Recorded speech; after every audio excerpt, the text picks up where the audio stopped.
आज की गतिविधियां आपके दिल को हिलाएंगी और आत्मा को जागृत करेंगी। कृपया अंतिम अनुरोध देखें, क्योंकि आज का वीडियो आपकी कल्पना से परे कुछ अद्भुत घटनाओं को प्रकट करेगा जिनके बारे में आपने सुना होगा। लेकिन आज की स्थिति बिल्कुल अलग है। यह एक चमत्कार के अलावा और कुछ नहीं है। जब एक गैर मुस्लिम लड़की पहली बार प्रार्थना करने के लिए खड़ी हुई तो वह कल्पना नहीं कर सकती थी कि जीन रूबी ने कुत्ते के साथ क्या किया था। यह एक रहस्य है जिसे हर कोई मानता है। वीडियो को अंत तक न खींचें और घटना के विवरण के बारे में जानें। नहीं है, संकीर्ण सड़कों और जर्जर घरों के साथ शहर के एक पुराने पड़ोस में रहते हुए वह बहुत सरल था, लेकिन इस अविश्वसनीय सुंदरता ने अपने लंबे काले बालों के काजल, मोटी काली आंखों और मासूम मुस्कान के साथ सभी के दिलों को जीत लिया। हालांकि उसका जीवन एक कुत्ते के रहस्य से डूबा हुआ है जो उसे कभी नहीं छोड़ता है। यह कुत्ता कोई साधारण कुत्ता नहीं है और उसकी हर हरकत पर नजर रखी जाती है। जब वह घर से बाहर निकला तो कुत्ता कोने पर बैठा था और उसे घूर रहा था। शायद यह एक संयोग था, लेकिन धीरे धीरे उसने कुछ असामान्य महसूस करना शुरू कर दिया। पहली बार कुत्ते को आमने सामने देखना, रात में नहीं। उसका दोस्त अपने घर से लौट आया। रात की हवा में एक ठंड थी, चारों ओर एक चुप्पी थी और उसने अचानक महसूस किया वह जानता था कि वह पीछा कर रहा था। वह धीरे धीरे घूम गया, लेकिन पीछे कोई नहीं था। उसके सामने एक विशाल काला कुत्ता खड़ा था। उसकी आंखें गहरे लाल रंग में चमकती थीं, जिसे उसने पहले कभी नहीं देखा था, और उसका दिल तेजी से धड़क रहा था। कुत्ता अभी भी खड़ा था, लेकिन उसकी आंखों में कुछ बोलना चाहता था। कुत्ते ने डर से फुसफुसाया, तुम क्या चाहते हो? उसने कुछ नहीं कहा और धीरे धीरे आगे बढ़ा। उसका शरीर ठंडी हवा में ठंडा हो गया। जब उसके पैर कांपने लगे तो वह भागने के लिए इंतजार नहीं कर सकता। जब वह घर पहुंचा तो उसने दरवाजा बंद कर दिया। उसकी सांस तेजी से होती है। वह थोड़ी देर के लिए खड़ा रहा, फिर वह धीरे धीरे खिड़की के पास गया और कुत्ते को देखा। वह वहां खड़ी थी, लाल आंखों से उसे देखती थी, एक अज्ञात डर के साथ। अगले दिन से हेना का दिल बेचैन हो गया, और जब वह बाजार गई तो कुत्ते उसकी छाया की तरह उसका पीछा किया। जब वह कॉलेज में थी तो मैं रात को सोते समय उसे देखता था। ऐसा लग रहा था कि खिड़की के बाहर कोई उसे देख रहा था और सोच रहा था कि क्या यह कुत्ता है। धीरे धीरे उसने महसूस किया यह सिर्फ एक कुत्ता नहीं है, यह एक और रहस्य छिपाता है। उस रात आकाश में कोई चांद नहीं था। मैं बिस्तर पर लेटा हुआ था, लेकिन सो नहीं रहा था। मेरे चारों ओर एक अजीब चुप्पी थी, लेकिन अचानक कुछ अस्पष्ट आवाज आई। उसका पूरा शरीर डर और जिज्ञासा से भर गया था। वह धीरे धीरे उठ गया, सांस बंद हो गई।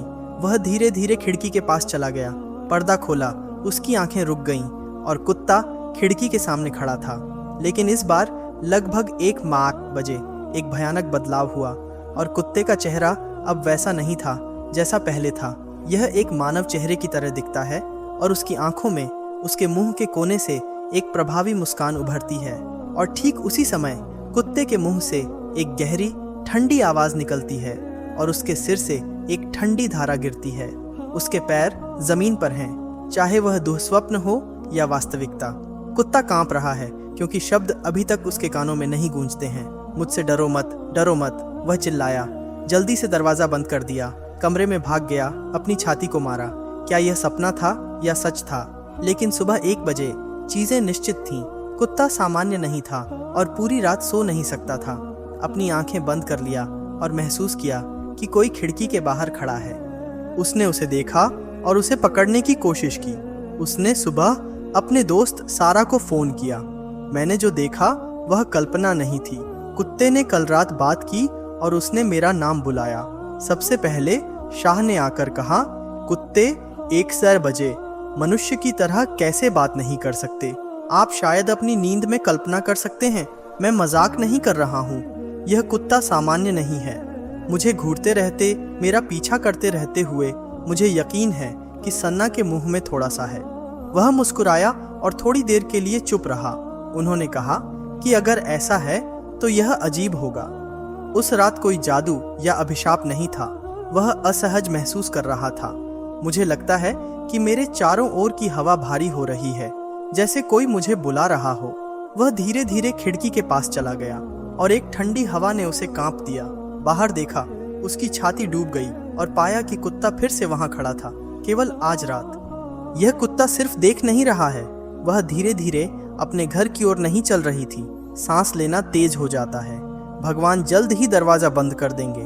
तभी एक अजीब आवाज सुनाई दी, कमरे में प्रवेश मत करो, दरवाजा बंद मत करो, मैं तुमसे बात करना चाहता हूँ।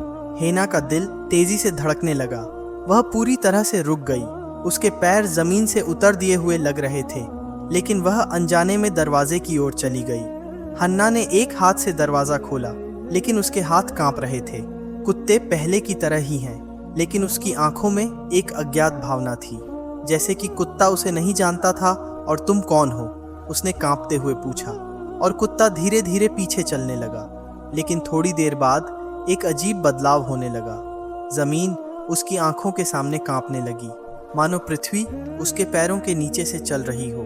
और कुत्ते का शरीर अजीब रूप से बदलने लगा और उसका शरीर कुछ ही मिनटों में एक इंसान का आकार ले गया। यह कुत्ता एक लंबा काला कुत्ता है।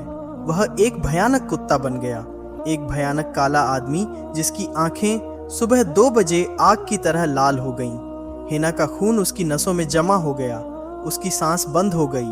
अंधेरा उसकी आंखों के सामने फैल गया। यह क्या हो रहा है? उसने रोते हुए पूछा, और आदमी धीरे धीरे दर्दनाक आवाज में कहा, तुम मुझे नहीं जान पाओगे, लेकिन मैं तुम्हें कभी नहीं बताऊंगा।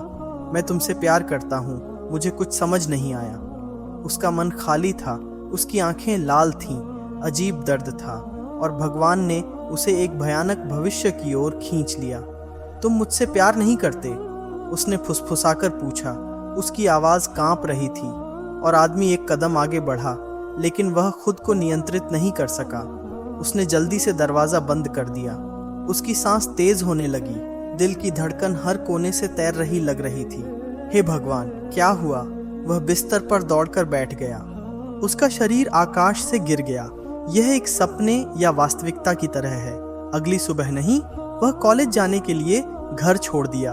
जब वह सड़क पर चला गया तो उसे लगा कि कोई उसका पीछा कर रहा है।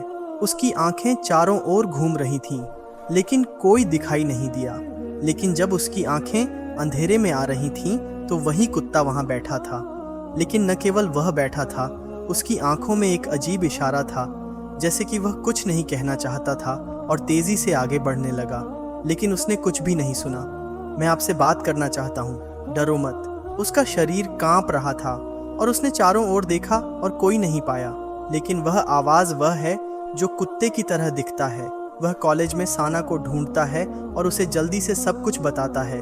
आपको समझना होगा साना, यह कोई साधारण घटना नहीं है। कोई भी कुत्ता नहीं बन सकता है, और कोई कुत्ता इंसान नहीं बन सकता है। उस दिन वे थोड़ी देर रुक गए, और उसकी आंखों में बेचैनी थी। उसे पता नहीं था कि उसके शरीर में खून बह रहा था। हाँ, नहीं, अगर कुत्ता वास्तव में आपसे प्यार करता है और एक इंसान बन जाता है, तो यह एक साधारण आत्मा नहीं हो सकता। यह निश्चित रूप से एक जिनी है। आपकी सेना को पता नहीं है कि क्या करना है, और वह एक अज्ञात रहस्य के सामने खड़ा है जो हमेशा के लिए अपने जीवन को बदल सकता है। एक आवाज सुनाई दी। महिला जल्द ही कांप लेने लगी। वह धीरे धीरे चला गया, दरवाजा खोला, और आदमी उसके सामने खड़ा था।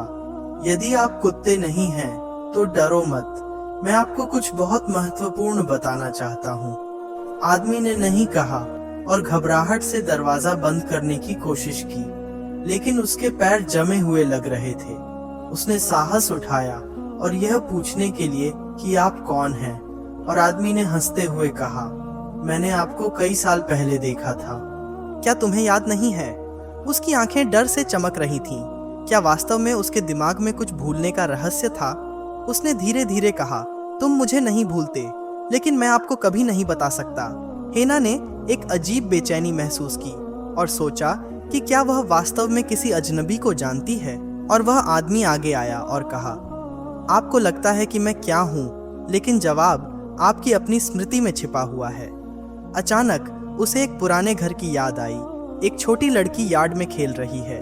उसके बगल में एक पिल्ला है। कुत्ता उसकी रक्षा के लिए उसका पीछा करता रहा, एक दिन पिल्ला अचानक गायब हो गया। उसकी नाक और आंखें बड़ी हो गईं और वह कांप रहा था और बोला, क्या तुम धीरे धीरे उस पिल्ले की ओर अपना सिर नीचे कर रहे हो और कहते हो हाँ नहीं? लेकिन कैसे एक पिल्ला एक इंसान हो सकता है? आप कौन हैं? वह आह भरा एक मैं सी और कहा, मैं कभी भी एक इंसान नहीं था, मैं हमेशा एक योगिनी रहा हूँ। जमीन सैनिकों के पैरों के नीचे से चलती है। नहीं, मैं बचपन से ही तुम्हारे साथ हूँ। जब आप छोटे थे तो मैं अभी भी आपकी देखभाल कर रहा था। मैं तुम्हारे बारे में सब कुछ चाहता था, लेकिन जब तुम्हारा परिवार मेरी माँ को दूसरे शहर में ले गया तो मैंने तुम्हें छोड़ दिया। लेकिन मैं तुम्हारे बिना नहीं रह सकता, तो मैं वापस आया हूँ। एक कुत्ते की तरह आपके जीवन में वापस आ रहा हूँ। हिना की आंखों में भय है, उसकी आंखें धुंधली हो रही हैं और आपके जीवन में वापस आने के लिए जो कुछ भी आवश्यक है वह गहरी निराशा है, क्योंकि मैं तुमसे प्यार करता हूँ हिना। हिना ने सांस लेना बंद नहीं किया। नहीं, यह असंभव है। वह पीछे हट गया और कहा, आप इंसान नहीं हैं, आप एक से जिम आदमी हैं। दर्दनाक मुस्कुराते हैं। हाँ, मैं किम हूँ, लेकिन मेरा दिल इंसानों की तुलना में अधिक वास्तविक है। नहीं नहीं, उसे दरवाज़ा बंद करने और कांप करने के लिए नहीं सुन सकता है, लेकिन किम इतनी आसानी से हार नहीं मानेगा। उस रात उसने अपने कमरे में किसी को महसूस किया और जब उसने अपनी आंखें खोली तो एक ठंडी हवा उसके चेहरे पर उड़ाई और फिर उसका था। उसने फुसफुसाया, मैं तुम्हें कभी नहीं छोड़ूंगा। वह उठ गया और रोशनी चालू कर दी, लेकिन स्विच काम नहीं कर रहा है। कमरा अंधेरा था और हवा असामान्य रूप से ठंडी हो गई। फिर उसने फिर से आवाज़ सुनी, मैं तुम्हें कभी नहीं छोड़ूंगा। हन्ना जल्दी से खड़ी हो गई, लेकिन वहाँ कोई नहीं था। अगले दिन जब वह कॉलेज पहुंचा तो उसका चेहरा नीचे था और उसकी आंखों के नीचे एक काला धब्बा था। ऐसा लग रहा था जैसे वह कई दिनों से सोया नहीं था। सन्ना ने तुरंत पूछा, ओह नहीं, क्या आप जो हुआ उसके बारे में दुखी हैं? सन्ना ने उसे पूरी घटना का वर्णन किया। सारा की आंखें बड़ी नहीं हुई। यह बहुत खतरनाक है। अगर एक दिन वह किसी व्यक्ति के साथ ऐसा करना शुरू कर देता है तो वह उसे आसानी से नहीं छोड़ेगा। तो अब मुझे क्या करना चाहिए? तब सना ने सुझाव दिया कि हम सर के पास जाएं, जो रात को अपने घर में बैठने के बजाय आपको मुसीबत से बचा सके। सुरक्षित रहने के लिए उसने कुरान पढ़ा था, लेकिन अचानक एक तेज हवा अंदर आई और हवा का पर्दा उठने लगा, जैसे घर एक भयानक स्थान बन गया हो। उसका शरीर कांपने लगा और उसने खिड़की बंद कर दी और खड़ा हो गया। लेकिन फिर उसने महसूस किया कि कोई उसके पीछे खड़ा है। उसकी सांस तेज हो गई और उसने धीरे धीरे पीछे मुड़कर देखा और वह एक जीवित इंसान के रूप में उसके सामने खड़ा था। आप मुझे छोड़ नहीं सकते, उसने फुसफुसाया। शायद उसने खुद को पीछे धकेल दिया। फिर एक अदृश्य शक्ति ने उसे पकड़ लिया। वह जमीन से बाहर नहीं निकल सका। मुझे अकेला नहीं छोड़ सकते, उसने चिल्लाया। जेन की आंखों में जुनून था। मैं तुम्हें किसी और को नहीं दूंगा। हन्ना ने पूरी ताकत से कुरान का पाठ करना शुरू कर दिया।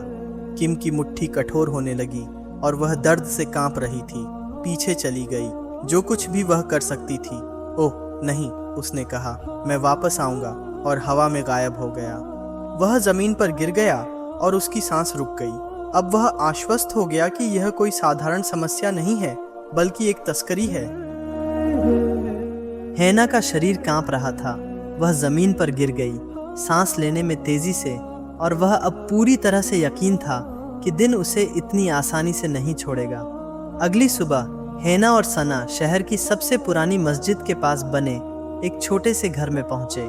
मौलाना अमीर साहब के रहने वाले स्थान पर उन्होंने हिना के बारे में पूछा, और जब उन्होंने उसे देखा तो उन्होंने गहरी आंखों से उसकी ओर देखा और कहा, माँ, तुम्हारी आंखों में और तुम्हारे चारों ओर डर है।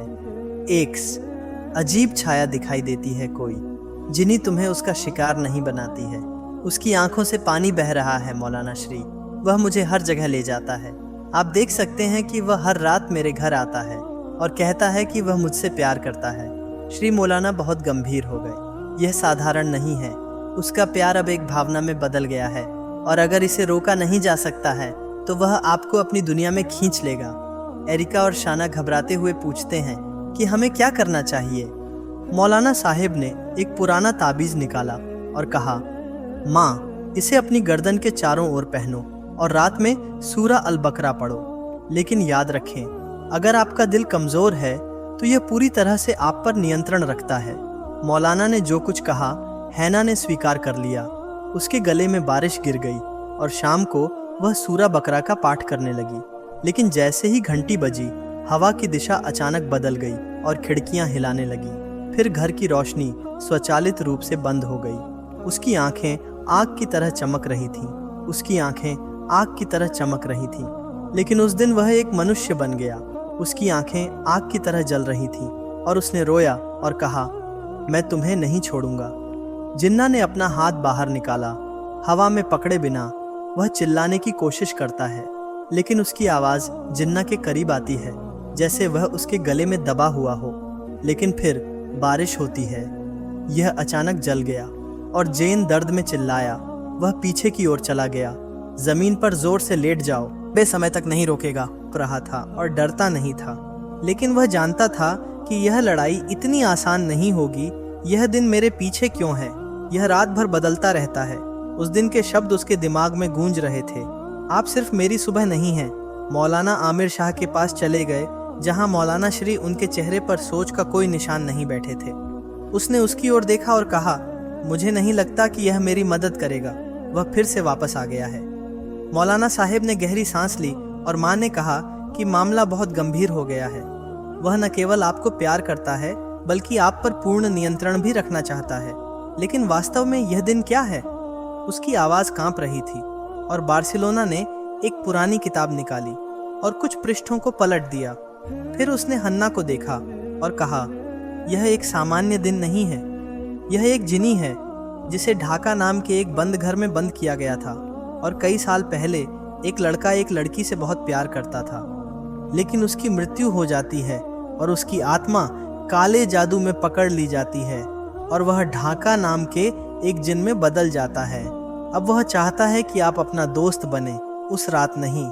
मेरे पास एक बहुत ही सतर्क रात थी, लेकिन जैसे ही घड़ी सुबह 3 बजे चली गई, घर अचानक ठंडा हो गया। खिड़कियां हिलने लगीं। हवा में एक अजीब कुरकुरा आवाज गूंज रही थी और फिर मैंने वही भयानक आवाज सुनी। उसने पीछे मुड़कर देखा और बारिश को उसके सामने खड़ा देखा। चाहे तुम कितनी भी कोशिश करो, मैं तुम्हें नहीं ढूंढ सकता। उसने कहा, नहीं। वह किताब पढ़ने लगा। लेकिन जो अधिक गुस्से में हैं, वे कहते हैं, मैं तुम्हारे पास आया हूँ। मैं वास्तव में तुमसे प्यार करता हूँ। यह प्यार कैदी नहीं है। हेना चिल्लाती है, तुम किसे कभी नहीं रोकेगी। वह तूफान को भयभीत रूप से देखती है और फिर हेना सरकार को उसकी आंखों के सामने अंधेरे में गिरते हुए देखती है। वह खुद को एक अजीब और भयानक दुनिया में पाता है, हर जगह घने कोहरे के साथ, और दूर के लोगों को नहीं देख सकता। मुझे नहीं पता कि मैं कहाँ हूँ, ढाका ने जवाब दिया। ये मेरी दुनिया है, तुम यहाँ नहीं हो। चारों ओर घूमते हुए मुझे अपने कमरे में वापस जाने के लिए कहा। उसने कहा, कृपया मेरे प्यार को अस्वीकार मत करो, क्योंकि उसकी आवाज़ गहरी और भयानक थी। तुमने मुझे अस्वीकार कर दिया और अब तुम्हें पता है कि क्या तुम्हें इसके लिए दंडित किया जाना चाहिए। अब मौलाना साहिब की मदद के अलावा उसके पास कोई विकल्प नहीं है। उसे जल्द से जल्द कुछ करना होगा, क्योंकि वह घर नहीं लौट रहा है और उसे बिस्तर पर बेहोश पड़ा देखकर डर गया है। फिर उसने आमिर के माथे पर हाथ रखा और गहरी सांस ली। शायद आज रात यहाँ नहीं। उन्होंने कहा कि उन्हें अपनी दुनिया में लाया गया था। वे उसे ले गए। सारा के पैरों के नीचे गंदगी हटा दी गई है और हमें उनकी आवश्यकता है। लेकिन अगर वह जीना चाहता है तो उसे इस खतरनाक काम करना होगा। ये बहुत महत्वपूर्ण है। उन्होंने कहा कि उन्हें खतरनाक काम शुरू करना होगा। पापा, कुरान शरीफ ने बंद करना शुरू कर दिया और सिर पर एक मोमबत्ती जलाई। भगवान इस लड़की की आत्मा को आशीर्वाद दें। लेकिन अचानक मोमबत्ती की लपटें तेज हवा में बुझ गई और कमरे में एक अजीब आवाज गूंज गई। अब कोई उसे मुझसे दूर नहीं ले सकता। उसकी आंखें चौड़ी हो गईं और उसने खुदा की कसम खाई, अगर तुमने तुहिना को नहीं छोड़ा तो तुम नष्ट हो जाओगे। घर की खिड़कियां हिलने लगीं। दीवार पर एक काली छाया दिखाई दी। यह युद्ध अपने अंतिम चरण पर पहुंच गया है। तुमने कहा कि तुम मुझसे प्यार नहीं करते। 12 देखो मैंने क्या किया है। फिर हवा बहुत तेज चल रही थी। श्री मौलाना ने आपको नहीं लिया और सबसे शक्तिशाली ऑपरेशन शुरू किया। उन्होंने आयातुल कुर्सी अल्लाहू अकबर को जोर से पढ़ना शुरू कर दिया। हिना की आंखों में एक चमक चमक रही थी। तूफान गायब नहीं हुआ। उसने अपनी आंखें खोलीं और बिस्तर पर लौट आया। लड़की खुशी से कांप रही थी। डर गायब हो गया और मौलाना ने गहरी सांस ली और कहा, हेना राहत की सांस ले रही है। फिर भी उसका दिल अभी भी डर रहा था। क्या वह सचमुच वापस नहीं आएगा? उसकी आंखों में आंसू बह रहे थे और उसकी माँ ने उसे सांत्वना दी कि वह सुरक्षित है, क्योंकि मौलाना साहब ने इस जिन को एक बॉक्स में पैक किया और जंगल की गहराई में एक पेड़ के नीचे जमीन पर रखा। इसका मतलब यह नहीं है कि वह इतने बड़े खतरे से बच गया। इस मामले में सच्चे दोस्त हैं। सिर्फ एक सबक है, वह यह है कि क्या उसका विश्वास और परमेश्वर पर दृढ़ विश्वास समस्या का हल ढूंढ सकता है। उसकी तरह हमें जीवन की चुनौतियों का सामना करना पड़ता है और यह विश्वास करना पड़ता है कि संकट के समय में हमें परमेश्वर की मदद नहीं मिल सकती। यह न केवल उसकी समस्याओं को हल करेगा बल्कि उसका आत्मविश्वास भी बढ़ाएगा। हमें जीवन में भी आत्मविश्वास होना चाहिए ताकि हम किसी भी चुनौती का सामना कर सकें।